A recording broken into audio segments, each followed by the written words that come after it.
Good morning. I hope you're doing well. I'm doing very well. I have had a fun and interesting week, and I'm very excited to share with you what I've been working on.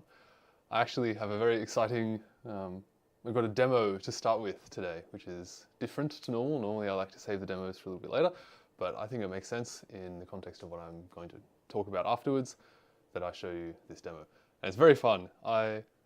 I'm really happy about this. To preface this a little bit, I alluded last week to the fact that I might want to move to getting Jugglebot to do two in one hand, so like a columns sort of pattern.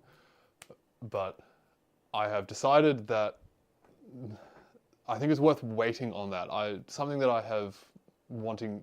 decided I wanted to do before doing that is to get Jugglebot to throw from wherever it is right now to any arbitrary position in its workspace. And that's what I want to show you. It's very cool. So let me swap over to Jugglebot view and I will make myself visible to you. That should be fine. All right, so everyone should be pretty familiar with the boot up process now. Turn it on, get the right keyboard. We start off by searching for the index pulses. I really need to automate this process and just have like a boot up Jugglebot process that will just like run through all of these. But I haven't done that yet because that's not as exciting as continuing the development of Jugglebot. So, you know, can't do everything. All right, so we're homed.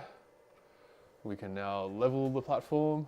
So it goes up, takes a measurement and levels itself. And, sorry, I need to find the right, I had such a scare this morning. I was just like getting everything booted up to show you all this now. And nothing was working. The communication just wasn't working between the Jetson and Jugglebot. And I was freaking out. I was not very happy about that. It was all working last night and it was all fine, but then this morning it just was not working. But I just had to reboot the Jetson to fix that. But unfortunately, because I rebooted, I lost all of my windows. I had all of my windows set up perfectly with like all these different commands out, but I forgot to reposition them all. So let me just let's show you what I'm doing, so you can experience this along with me. I swear, sometimes things just don't want to work, you know? Let me do this. And now, you should be able to see if I go to here. There we go. And you can see what I'm doing, hopefully. Let me make this big. It's weird that changes it. All right. So I need to find, so I have a service that I can call throw to, that's it. I always forget what they're called. Rows to serve. And sometimes this reverse iSearch thing doesn't work. Like I have, okay, no, there we go, that worked that time. Cool, all right. YouTube seems to be not very happy. I think my internet might be struggling a bit, which is very, very frustrating. Hopefully it works itself out. I'm working on improving this. This is just Australia things. All right, so let's start off with a throw to just the default position and a throw height of 0.6 meters because we know that that works. So let's put you back over to Jugglebot view. And as before, the first call to this service, we'll just initiate the hand and get it ready to throw. So now it's all turned on and prepared to throw. And now if I call this, it will just throw to itself at a throw height of 0.6 meters. And now I can go back in here and I can set the let's say we can set the position to 120 millimeters in the Y direction, which is forwards for Jugglebot. So it should tilt itself forward a little bit, throw, and then move into that forward position, and then catch. It's so satisfying. So now we can go, let's go a little bit to the side as well. Sort of throw, move to the side, and catch. And then we can go a little bit back if we want to. Probably. And then we can go back to the default position. And for the record, I am just setting these positions manually. I'm just like telling it throw to the coordinates that I want you to throw to. And this drop just then is what I want to talk about after showing this. But there's one more cool thing that I want to show with this, which is that because Jugglebot is throwing to any arbitrary position, I can get it to throw outside of its workspace as well. And I've set it up so that if it is throwing outside of its workspace, then it doesn't make any attempt to move to catch it. And so it will just like return to its normal position. But this is very, very cool because I can get it to throw, I'm currently in front of it, so I will throw positive Y. It's really tricky because I don't know what distance this actually is, and I really don't want it to hit my computer or anything over here. But let's go for throwing forwards by 1.5 meters and a throw height of 1 meter. So now it should tilt forward quite a bit and then throw up to me. How good is that? Ball in hand. And then it returns back to its default position. So one more time, just because it's fun. It will tilt. And then throw up to me. So satisfying. So good. Of course, it would be even cooler if I could then throw the ball back to Jugglebot, but without any eyes, that's a little bit tricky. Yeah, cool. Okay, so let's turn Jugglebot off. Turn this off and go back to me. I'm really not liking this. YouTube's really freaking out right now. I apologize for any internet issues. This is very frustrating for me as well as for you. Cool, okay. So yes, we can throw it at any position, but it has some problems. Before I talk about what these problems are, I want to actually talk about how I have set this up to throw to any position, because it wasn't as trivial as I would have thought. It wasn't super tricky, but it wasn't super trivial. So the first step is we get the position that we are currently at, which we know because we just take whatever the last set position, like the target position to be, and we just assume that we are at that position, which is a bit of an assumption, but it works for now. And then we also get the target position, which the user, me, commands, like I send in that initial command. We then calculate the range of the throw, because there are two big things that matter for when we're figuring out how fast the hand needs to throw the ball. And those two things are how long we want the ball to be in the air, which is equivalent to how high we're throwing. That's always the height of the throw and the time, the duration of the ball in the air, they are linked. They move in proportion to each other. And the second thing that really matters is how far we're throwing the ball, like in the horizontal direction. So how far along X and Y does the throw span? And this is important because if we imagine the hand being perfectly straight up as it is right now, if we want the ball to go to, like, let's say I'll put a line up here, if we want the ball to go up to this high, we need to throw it with enough velocity to just go straight up. But if we now have the hand tilted a little bit, we need to throw the ball with enough velocity to go straight up and also to have some horizontal velocity so that it can, well, it will have that horizontal velocity, but we need to give it the same amount of vertical velocity that it had before so that it reaches that same height. And if we add both of these velocities together, then we end up with a higher velocity than we had when we're just throwing it straight up. So it needs to throw the ball faster when we're throwing to the side as well. Once we have done that, we can calculate the trajectory. And for this, we have to first calculate the range of the ball movement. And this is where I was really hoping the the fact that like last week we could see we got a couple catches back and forth, but it could never get more than like 3 or 4, and the ball would always land on like the very outside of the hand, and it wouldn't quite land perfectly in the hand. And I was hoping that this was the cause. And what I mean by this is that if we have the hand set up like this, the positions that I was talking about before, so the initial position where we currently are and the target position, these are the positions of the center of mass of the platform, or the centroid of the platform, not the position where we are actually throwing the ball. So if we have this set up like as it is now, the first range that I mentioned, how do I change my color? Red on red is not good. What have I done? What is that? Oh, whatever, we'll do with red on red. I'll figure that out later.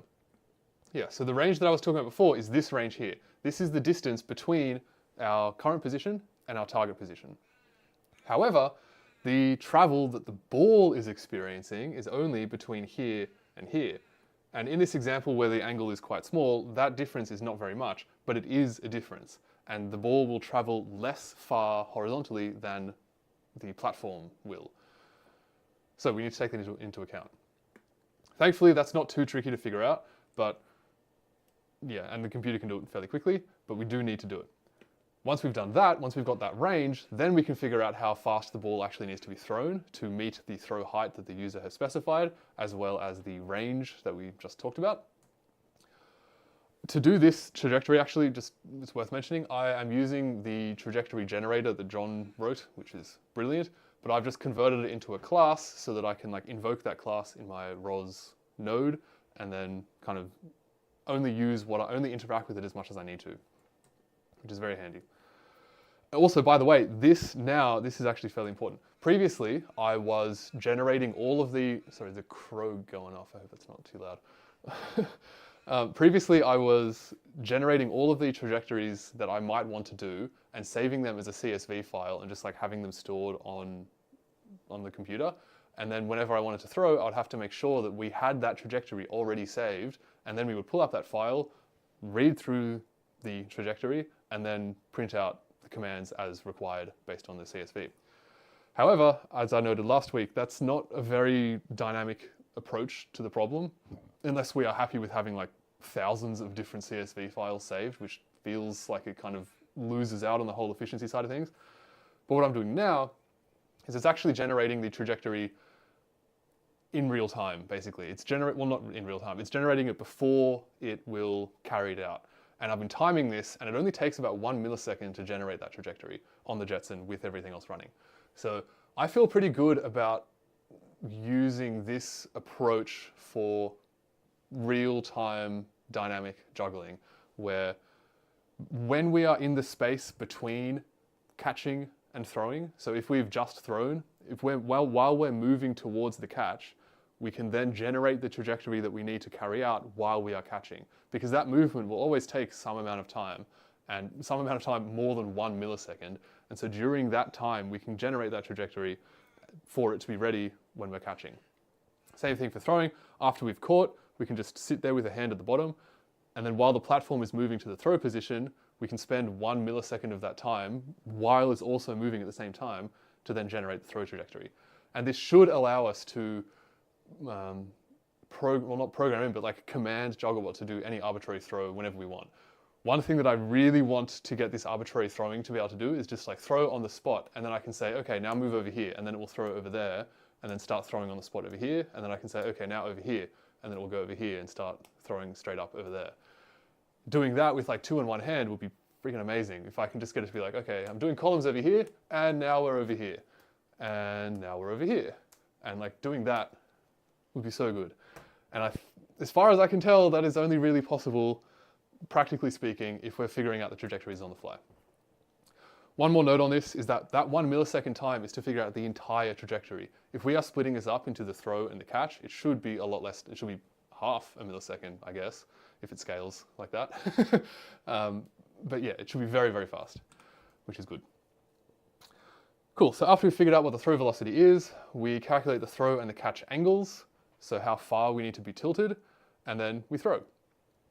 And I'm following the same sort of process that I have been previously, where when we're about to throw, it's very like slow, very static right now, but it will move into the position that it needs to be in to throw, wait until it's there, until we've confirmed that all of the legs have stopped moving and they are where they're supposed to be, and then it will make the throw, and then it will move over to the catch position. I'm still doing this like the dumb way, where I'm just commanding the catch position, and that's it. I'm not sending any other intermediary commands to the legs. I'm just saying, go here, and I'm just hoping that it will go there in the time, like before the ball gets there, basically.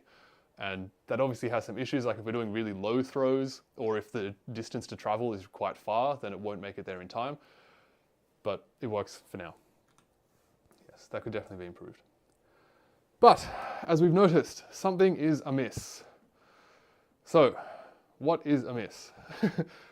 One thing that I'm going to show you this again. I probably should have shown this before, but I was a bit distracted by the whole YouTube freaking out thing. But it seems to be sorted out now. Maybe. I think we're still dropping frames, but yeah. Let me show you this again. Let's turn Jugglebot on. Hopefully that was fast enough. Yep, cool. All right, so it's booting up. Because there's one particular type of throw that really, really shows this off. So we can home, we go up, we level.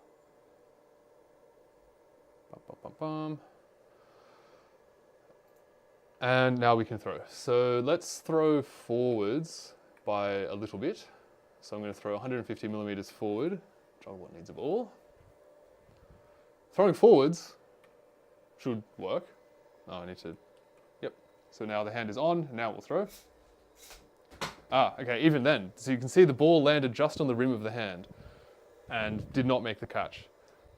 But even worse, if we throw backwards, so let's now throw to negative 150. This is going to tilt quite far. Throw, and then move back. It actually hits the top of the hand here, which is very annoying. Interestingly, every single time that it is missing, it's because it's overthrowing, so it's throwing a little bit too far. So like just then, it hit here when it should have been landing like here. So it's thrown a little bit too far in the direction that it's trying to throw in. And we noticed that same thing last week, where if we are throwing side to side, so let's go 0 there, let's go over in the X direction. Ah, so even then, overthrew. And it's consistently overthrowing. And now if we're throwing just side to side, still throwing too far. Ooh, that's... one of the legs just shut down.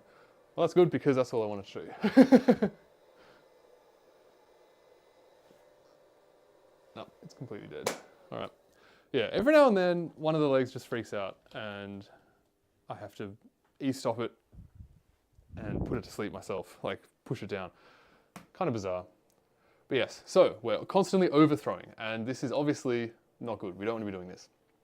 So, in an attempt to understand what's going on here, I have run Jugglebot through 290 different poses, measuring the inclination at each pose. And so these poses were 17 different locations. So we've got just smack bang in the middle, and then also 8 positions in a circle at a radius of 100 millimeters, and then 8 positions at a radius of 200 millimeters. And then at each of those positions, we have 17 different orientations in the same sort of format, where we have the perfectly flat, and then we have 8 positions with a radius of 5 degrees, or like a total tilt of 5 degrees, and then a total tilt of 10 degrees, 8 positions around again. And I'm no data scientist, so I was a little bit unsure of how to best show these results. And my first approach was to plot all of the positions and all of the orientations like this in a, actually I can keep me there. Yeah, in like a quiver plot. But this is not only very slow, but it's also really hard to see what's actually going on here. So all of the blue dots are the positions that Jugglebot was at, and then the green lines are the commanded orientations, and the red lines are the measured orientations. And if we just like focus on one of these, I don't like the controls for this sort of UI, this sort of plot. Yeah, you can see that they're pretty close, but they're not perfect. And like how slow this is, it's so hard to use this. So my next approach was to just plot the differences in a 2D plot, just plot the differences between the angle that it is at and the angle that it should be at. And so these are just the errors between, yeah, the commanded angle and the observed angle. And when I first saw this, I was like, oh crap, there is no pattern here. This doesn't look like anything to me. What I was hoping for is to see all of these lines be like all in the same direction or something that looked like a pattern, because if they're all off by the same amount, then I can relatively easily account for that in my code. But seeing this, it's like, what the heck? There's no pattern here. Nothing seems sensible here. I can't like work with this and improve the code. However, I noticed after thinking about this for a little bit that what this is showing right now is every single position. So all of these, like the center points of all of these little star things are all of the positions. These lines are showing showing the difference between the angle that we are actually at, as measured by the IMU, also as measured by the inclinometer, compared to the commanded angle. And yeah, but this is showing it for all of the different poses that we were at that one position. So there were 17 different poses that we were at each position, and I was thinking maybe this is hiding something, because there's 17 different positions. Maybe there's no consistent pattern between all of them, but maybe there's a consistent pattern between each individual orientation, because we are at, say, like at one point we'll be 100 millimeters off in the X direction, tilted at 10 degrees in the Y direction. And then later on, we'll be at a different position, but tilted by the same amount. And we have all of these different tilt measurements where we are at different positions, but the tilt is the same. And this is all getting like lost in this plot here. So not very useful. However, if we split these up, we can see a bit of something emerging. I don't quite know what yet, but there's something.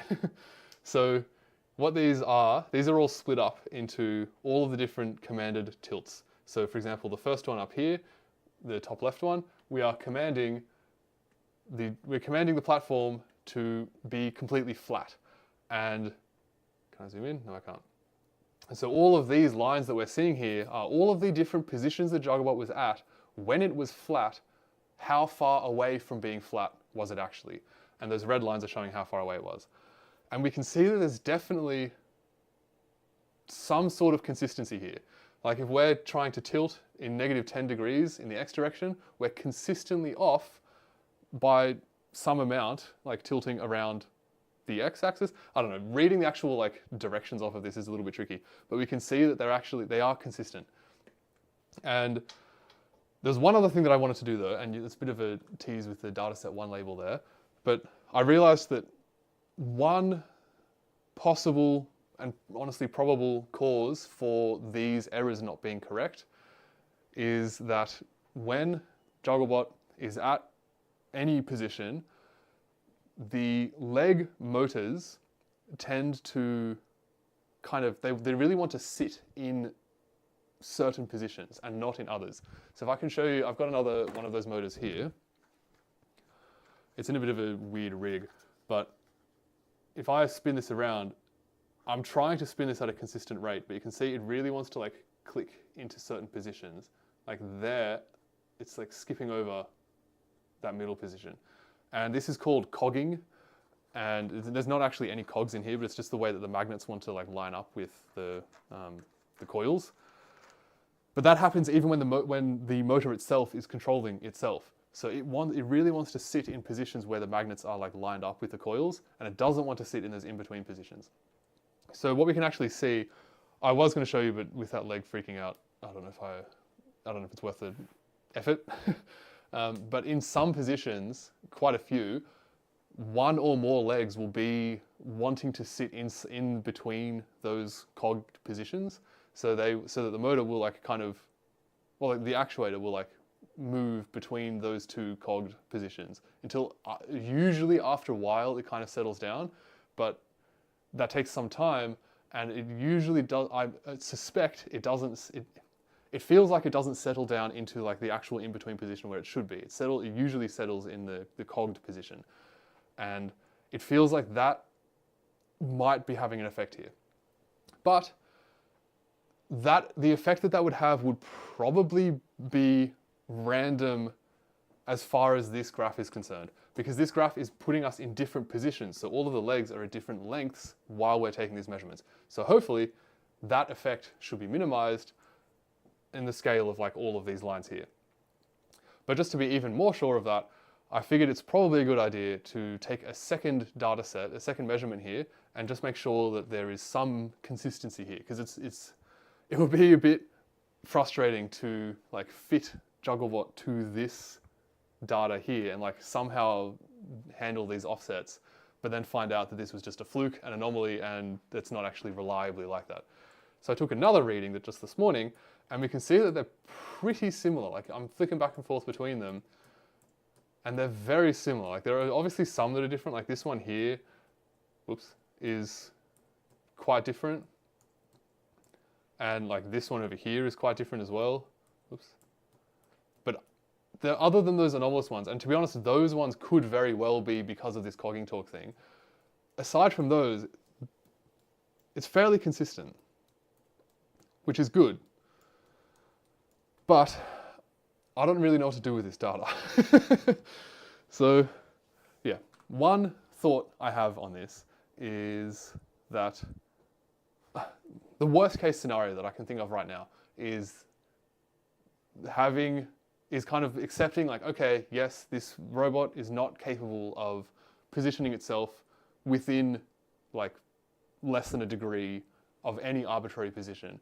However, what I could do in the worst case, what I could do is find some positions that I want Jugglebot to be able to use while juggling, and then calibrate each of those positions manually one at a time. And so I go to them, like I'll have some calibration phase where I'll go to it and then take the reading and then apply whatever offset I need to for that specific position, and then that position will be calibrated, and that should be then good to make throws and be accurate and whatever. However, I really don't want to do that because that's not dynamic at all. That's very strict, and it would only be able to do the throws from the positions that I have kind of like pre-calibrated to. So I don't want to do that. The next level up, I guess, or I guess like the more like proper solution that I have in mind is to use this sort of data set to construct a map of, I'll need to do a bit more teasing apart of this data, I think, to know exactly how this would work, but having some sort of setup where we have a map of, okay, we are moving to this pose, therefore we need to apply this amount of calibration. So we'll have like a plane where we have like here at this pose you need to apply this calibration, here at this pose you need to apply this calibration, here at this pose you need to apply this calibration, and then we can like interpolate between all of them to allow us to move to any arbitrary position in between those poses that we have calibrated. Maybe that sort of interpolation will work. I don't really know how that would be set up though, and yeah, I need to think about this more. But that's what we've got right now. So it's consistently off, which is better than being inconsistently off. But it's still not ideal. Yes. However, there is more. One thing that I've noticed in this whole process is that the platform is not geometrically correct. So this is something that I should have set up before last week, and is honestly part of the reason why I was so surprised that the juggling worked last week, was that I had not actually set the hand rail position in the platform at all. I just kind of arbitrarily did it the first time I made it, and I didn't actually spend any time to make sure that it lined up with what the CAD says. So let me just get my space mouse. I can show you on here.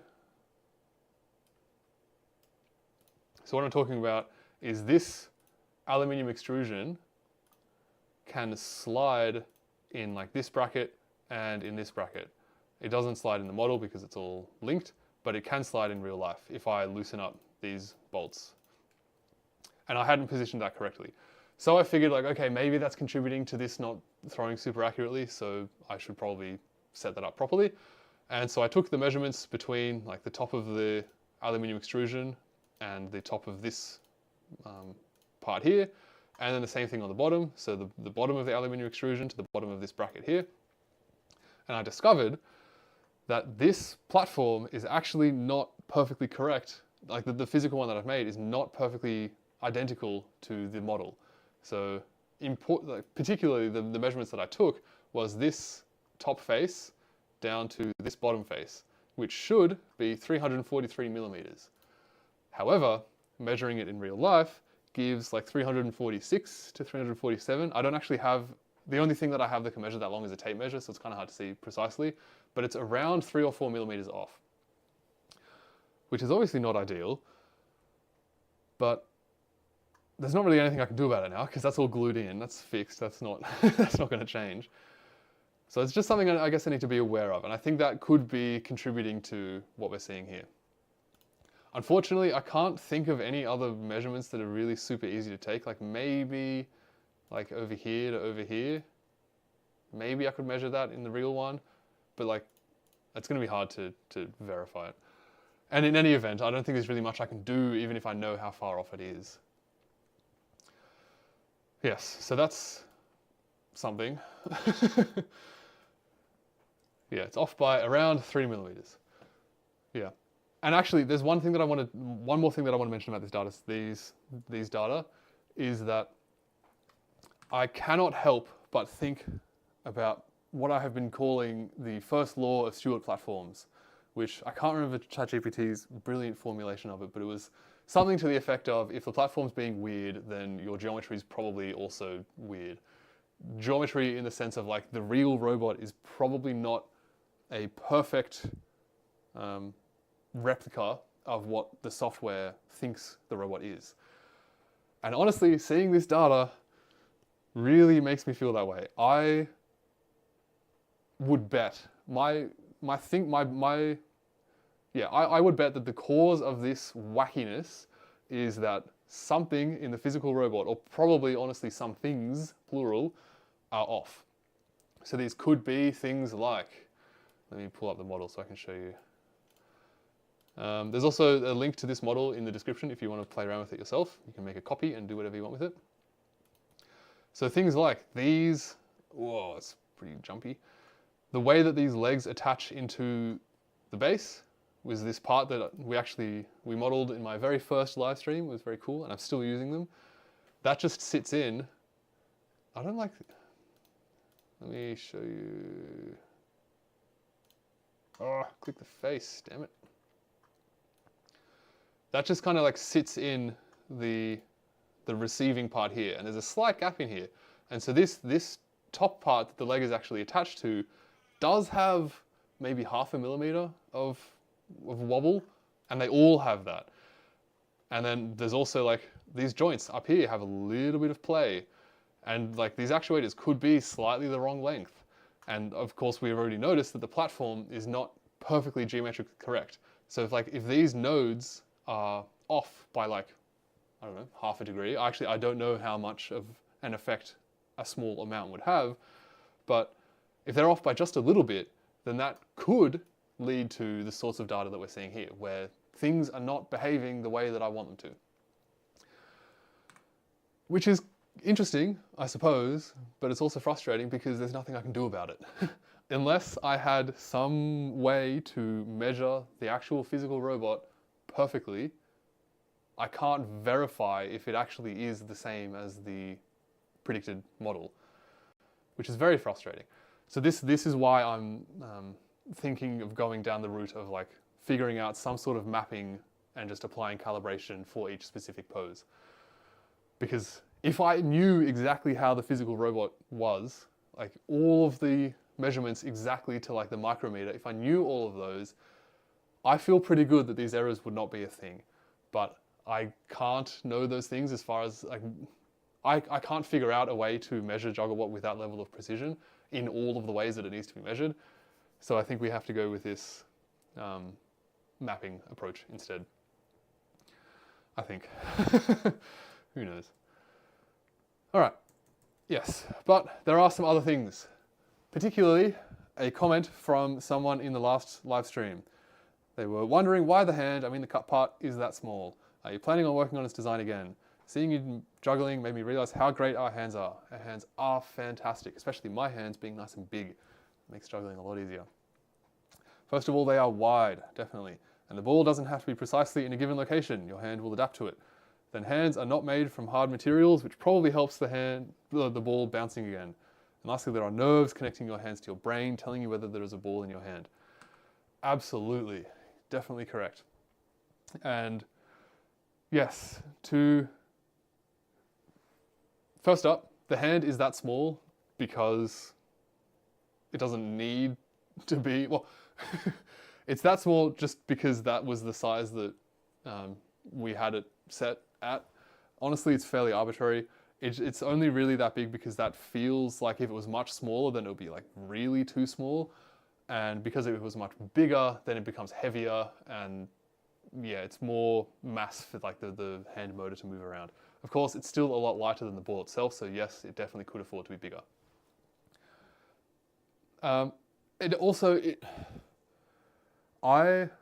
have the impression that when Jugglebot is fully working properly, maybe not this version, probably not this version of Jugglebot, but a version of Jugglebot, I have the impression that the hand will only need to be fairly small, because robots are precise, right? Like robots, if they're done properly, are super, super precise, like way more precise than humans. So it shouldn't need the size that I need, because I'm only a human and I can't throw very accurately, and so I need to be able to have this large catching zone. And also, yeah, I just have big hands because that's just how I am. But yeah, obviously the current version of Jugglebot may need a larger hand. May. There are a couple other things that I have been thinking about after reading your comment, Osensei Jetty. I think Osensei Jetty, maybe? I don't know. What do you guys think? Yes, one possibility with this is to have a large, like, catching mitt, almost, like a funnel, where the ball comes in and it gets funneled down into the catch position so that we're ready to throw again. And this is something that I have very seriously been considering, and especially because of the way that the platform is structured, there is this large opening in here, and it feels like we could have some sort of funnel system coming in from like the side of the aluminium extrusion over here onto these two carbon fiber rods, down like maybe onto these two carbon fiber rods to like kind of funnel the ball in. But I don't like that solution though. It feels like it will not be fast enough. We want the ball to be in contact with the hand for as long as we possibly can. Because when we're juggling like 5 balls, you don't have very much time between the catch and the throw, and we need to like maximize the amount of time that we're in contact with the ball, because the only time we can actually manipulate the ball is when we are in direct contact with it. If we had this sort of funnel approach, then there's a chance, I think a pretty decent chance, that the ball will spend too much time funneling around and getting like diverted by the funnel that it won't actually be in the hand properly by the time we go to throw. That's my fear of a funnel solution. If we had some way to funnel the ball in and get it positioned directly on the hand extremely quickly, then I think that approach has promise. But without that being really, really fast, I don't think it will work. I do have one thought about how to do that really fast though, which I don't know exactly. There's a lot of details here that would need filling in, but the general thought is, let me take a screenshot of this so I can draw on it. the general idea. Yeah, that should be fine. What? Yep. Is that we could have like some sort of elastic material that comes down.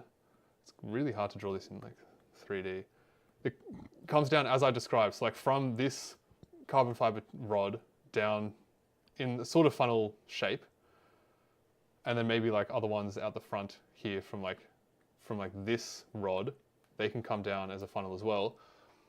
Having this be some sort of fabric with like elastic ribs in it of some sort, so that it is not firm. Because one thing I'm worried about with the funnel is that if it's too rigid, then the ball will hit it and like kind of bounce around or like roll around in it, and that will cause it to spend too much time in that funneling process.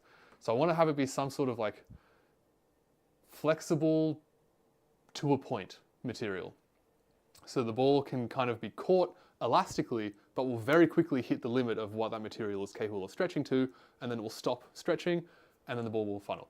So that's step one, is this sort of elastic-ish material that the ball will land in to be received and then kind of like roll down.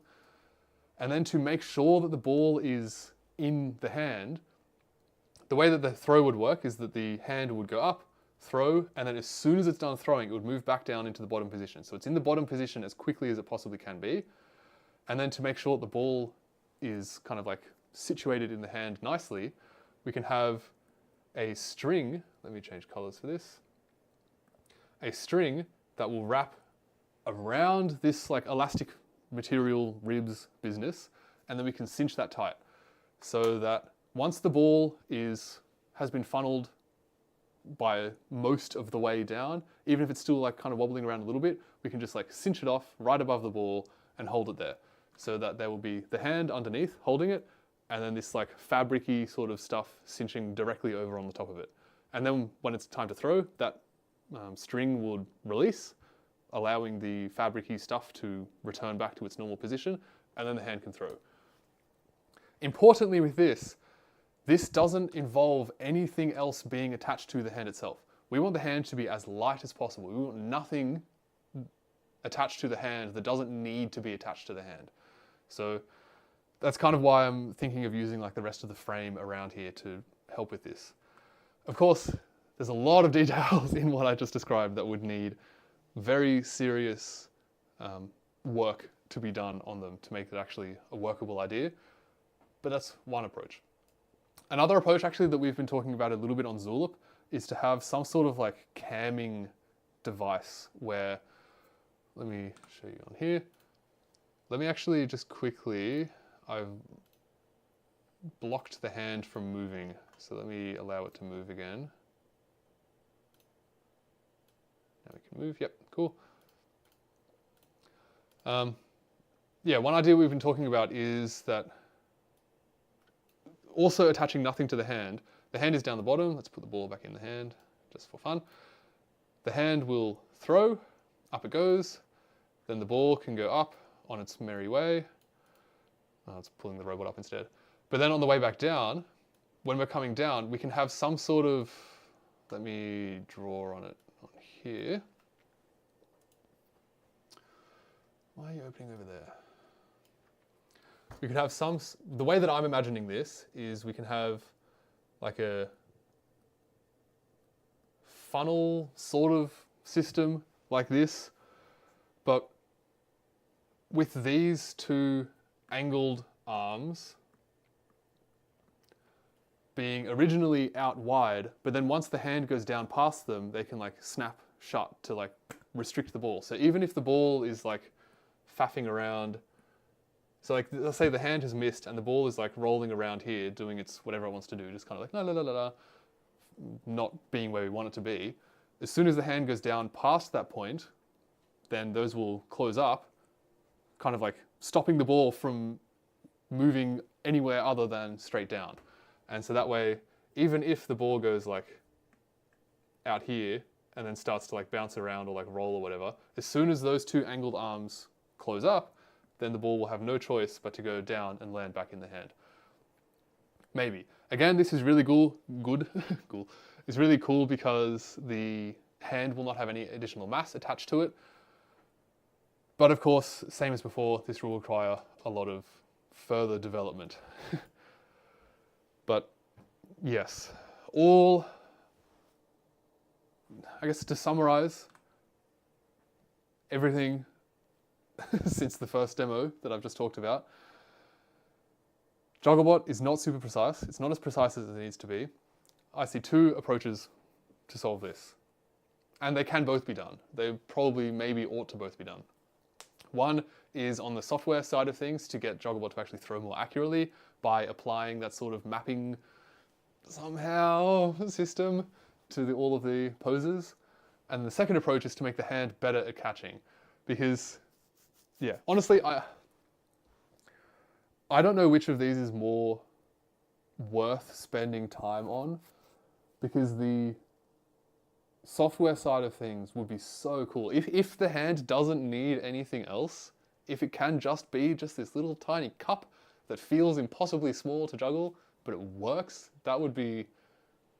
it feels to me that would be cooler than a hand that's obviously like a giant funnel. Like it doesn't need to be as precise to catch. It feels like it's cooler if it is hitting that target like bang on every single time.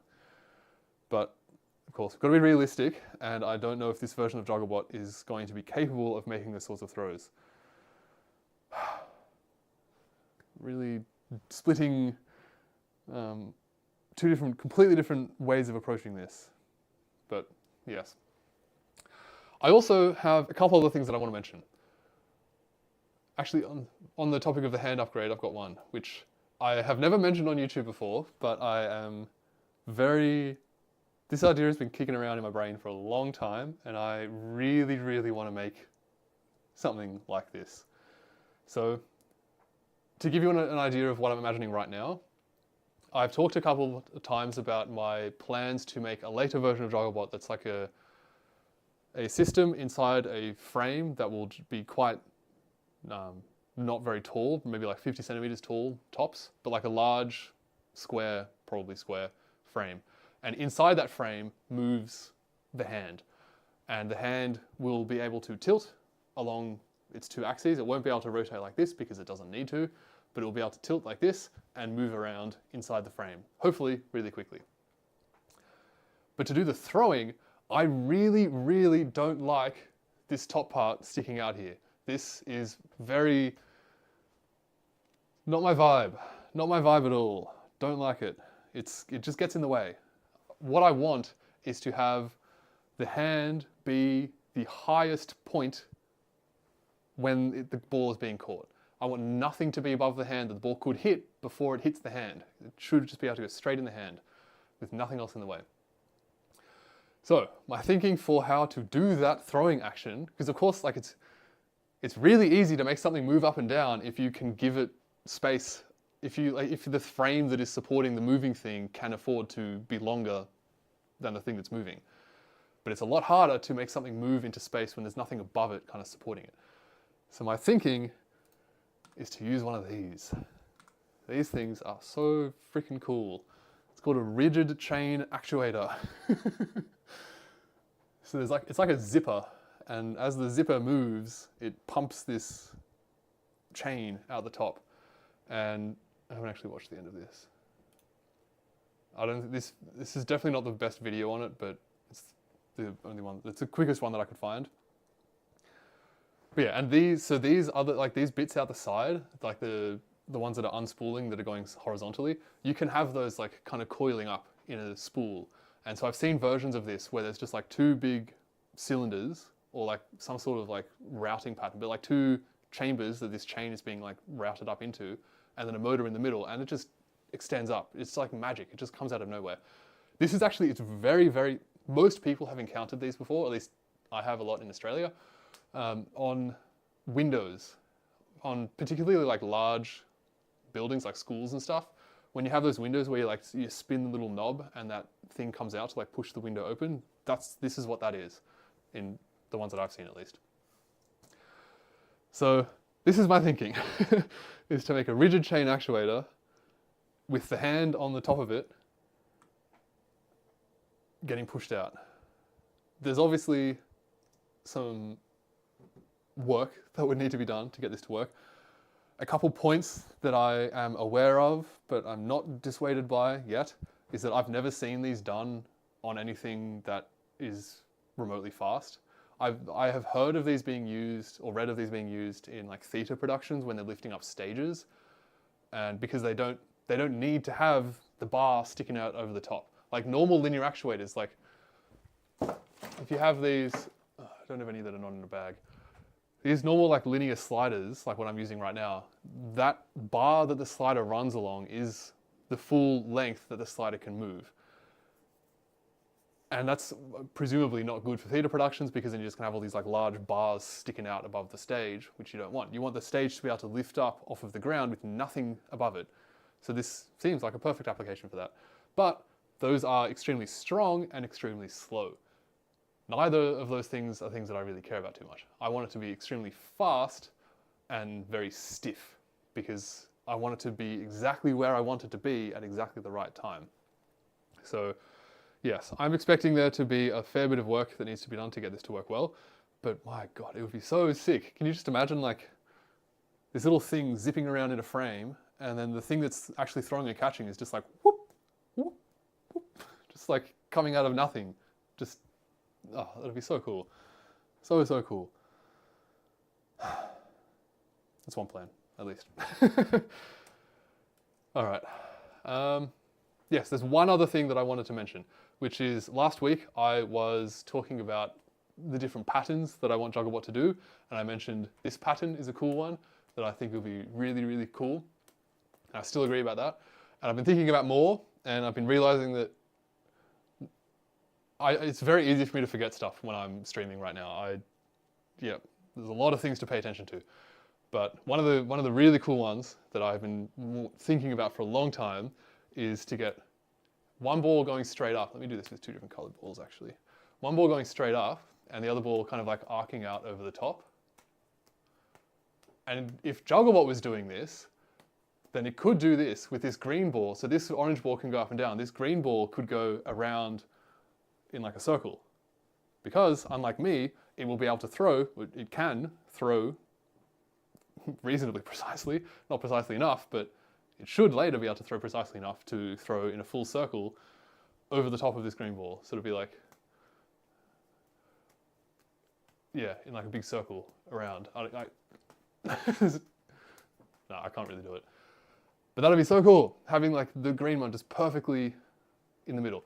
That does require quite fast movements of the platform to be able to get everywhere where it needs to go to, but I feel like it should be doable, especially with high enough throws. I think that'd be very cool to watch. Anyway, that's about it. Lots of strange things. I don't really know how to deal with them, but give it some more thought. If you have any ideas whatsoever, please let me know. I'm not too sure, to be honest. I still feel very good about this version of Jugglebot being good enough for like a sensational YouTube video, because I feel pretty good that worst case scenario of just like figuring out exactly what calibration we need to have at each specific pose that we want to move Jugglebot to, I feel like that should work. It's going to be very hacky and very, I don't know, not ideal, but it will be able to do enough for one YouTube video. I can have like a sequence that it runs through where it throws specific throws to specific spots, and that will be enough. So yeah, it's good in that regard. Not all hope is not lost, but I just wish it was more precise. You know, I think that this is just like a virtue, I don't know. Yeah, a virtue of how the Stewart platform is structured is that it's very sensitive to the geometry of the platform. If anything is just a little bit off, then as far as I can tell, it's not unsurprising that it causes these sorts of wacky, strange problems. Yep. One other thing actually that I would be remiss if I didn't mention this is that you may remember that I have gone to some amount of effort to put little caps. Oh, what? My remote's run out of batteries. What a tease. There's no like indicator of how much battery the remote has. I can show you one here though. I've gone to some amount of effort to make these little caps to cover the cables that come out of the O drive. God, that crow is loud. Cables come out of here.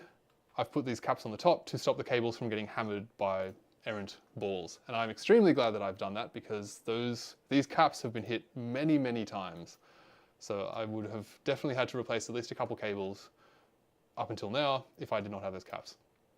However, the cable that the CAN bus comes into, this slot doesn't do anything right now, that's just empty. That used to be the power, but the power has now moved to the regen box over here.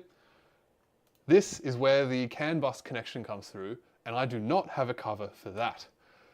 And something very funny happened yesterday where a ball landed. I've got this little adapter thing if I'm doing any like logging, I've got this little CAN transceiver on there as well. But this basically just like takes the data from the Jetson and puts it straight into Jugglebot. Like it's basically just like a through line. I had this in there and a ball landed like directly on the back of here with in just the right way that it just pulled this out. So Jugglebot managed to basically kill itself. It just cut off its communication with its brain. It's like, nope, I don't want to do this anymore. End it, cut me off. Which was very funny, but also kind of alarming at the fact that no errors came up after this happened. It's definitely made me realize that I could do a little bit more on my error handling process because it didn't realize that anything was wrong. But which was kind of good because I could just plug it back in and then it continued working and it didn't, there was no indication that the software even realized that there was a glitch. Of course, some amount of it did, but there were no errors raised and I need to, at some point, deal with that a bit more. Maybe that's worth waiting until we deal with the state machine stuff. I don't know. Yeah, I'm not going to worry about it too much right now. But I will make a cover for this so that cable can't get unplugged again. Because that was... I don't want that to happen again. Definitely not. And I'm glad that it just unplugged it and didn't actually break anything. Because making... Like, this one is obviously easy because it's just cables with little ferrules on the end. But some of those cables are a pain in the ass to crimp and... yeah, make. Anyway, it's coming along. I feel good about it. I just don't know what to do about this mapping. It's like, what is this data? You know, like these arrows, they're all over the place. I don't know. I also, yeah, I don't know. I've got a lot of thinking to do on this. But yes, next week I will have a stream next week, and we should have some fun updates, hopefully. Yeah, we'll see. We'll see what we do. Cool. I hope you found this interesting, as always, and good luck with everything you're doing. And until next week, have a good one.